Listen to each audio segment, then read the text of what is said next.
The first time that I saw the trailer to the Aquaman movie, I actually had a really bad feeling because it looked like it would potentially be an absolute CGI fest where everything looked fake, fabricated, and just wouldn't work on screen. Especially considering it's underwater, they're going to be relying on a lot of CGI. We all knew that that was going to happen. The trailer just looked like it was going to be a real failure of a film, and it was just going to be a CGI fest. And those of you that have known me for a while and watched my movie reviews, I keep saying that CGI, fair enough, can be used when necessary, but a lot of times movies absolutely overdo it, and I hate seeing an absolute CGI fest of a movie, especially if it's bad CGI. So naturally I thought that this movie was going to bomb and it's going to get bad reviews and it wouldn't be enjoyable at all, being an absolute CGI fest. Boy, was I wrong. I enjoyed this movie from start to finish and I was super impressed with the opening scene. I just knew that it really set the pace, the tone, and also the expectations of what was to come, and it didn't disappoint at any stage. Atlanta, the mother of Arthur, also known as Aquaman, escapes an arranged marriage from the lost city of Atlantis and washes up on the shore near a lighthouse. The lighthouse keeper finds Atlanta and mends her back to health, and soon they fall in love and she decides to stay on the surface, and they have a child who becomes Aquaman, or his name's Arthur, and he's obviously half Atlantean and half human. So one day when he's still a baby, the Atlanteans come from the lost city of Atlantis. The king still wants his queen.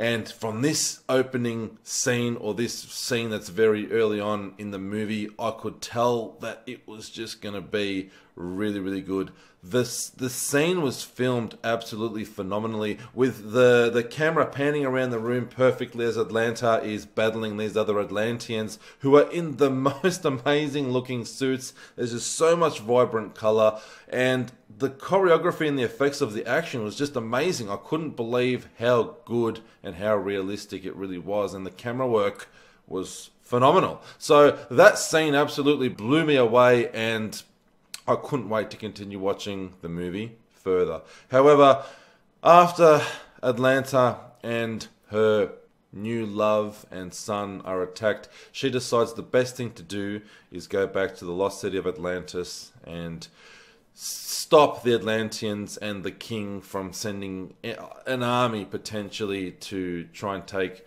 her back to Atlantis and also take out her love and her son. So she disappears, she's gone, and that's when the movie takes us forward in time to where Arthur, aka Aquaman, is an adult, a grown man who's probably about my age, if not a bit older, in his mid to late 30s, and definitely doing good in the world and saving people from evil.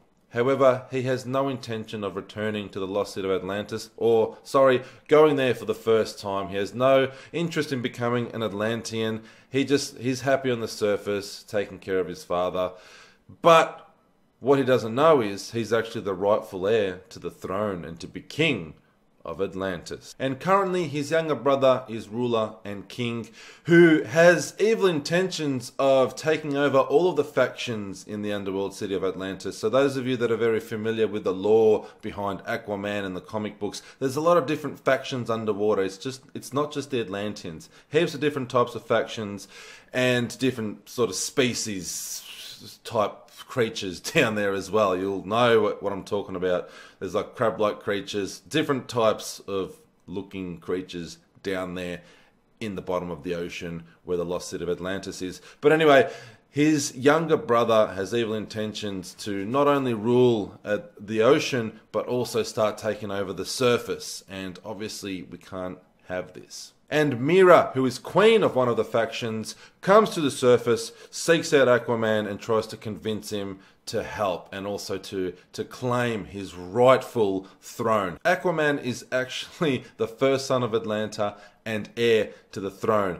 But he's not interested in it, and it's not until there's a big attack on the surface and his father is injured that he decides, well, screw it. I'm going to go down there and do what I gotta do. And he does it in a badass style. This movie is absolutely action-packed from start to finish. The action doesn't stop, and it's amazing. It's shot superbly well, and like I said, entertaining from start to finish.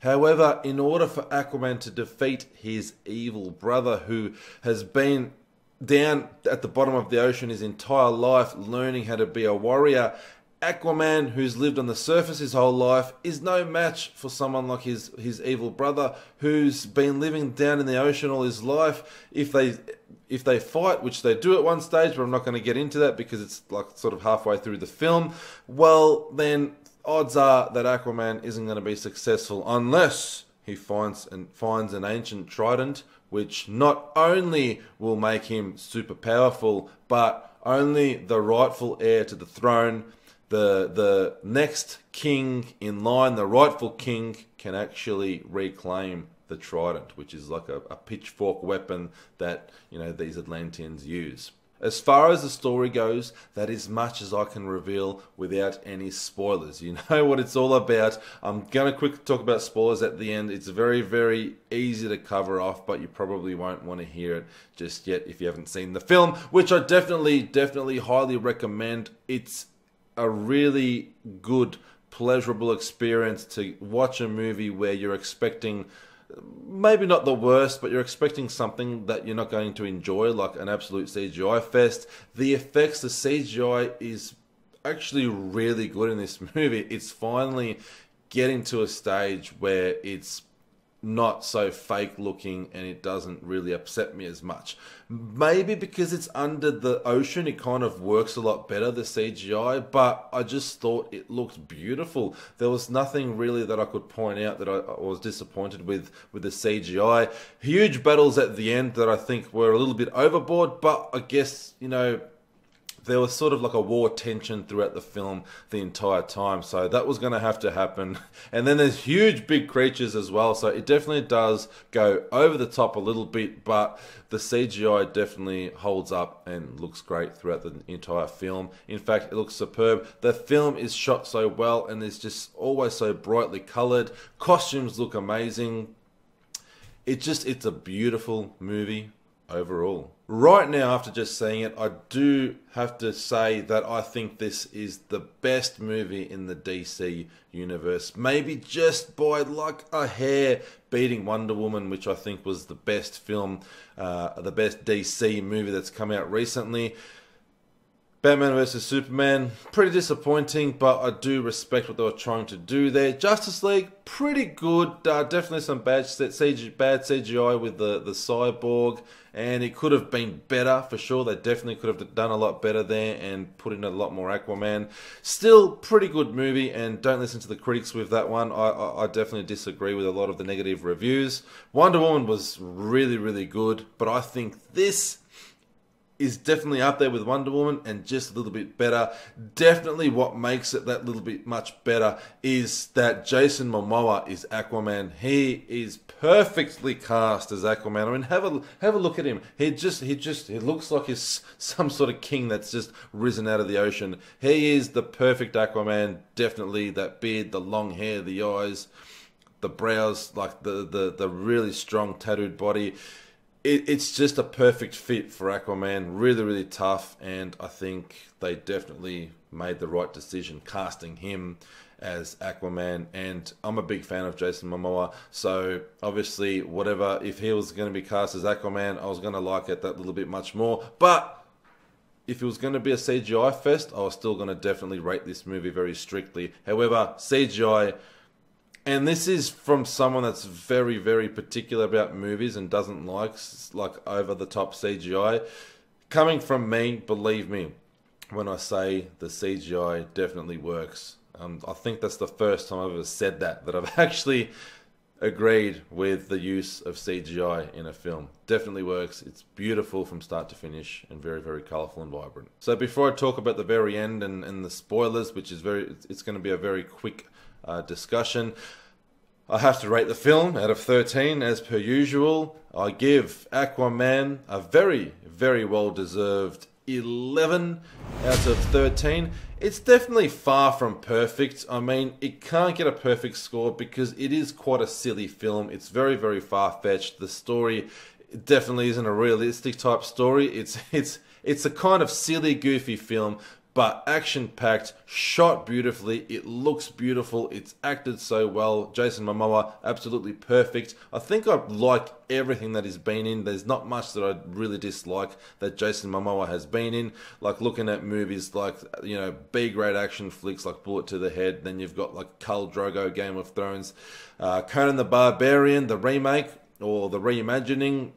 Everything he does is enjoyable to some degree, even if the movie itself has a bad script or is pretty bad overall. Jason Mamoa definitely lightens things up, so I definitely highly recommend Aquaman, especially if you like superhero flicks and if you're a DC fan. I think this is definitely, I think you'll agree with me, this is either the best one ever or it's definitely up there with Wonder Woman. I think some people will definitely like Wonder Woman a bit more. It just depends on the type of person that you are and what characters you like better and what type of movies as well. Definitely up there though, and definitely worth a watch. So what are you waiting for? Go check it out.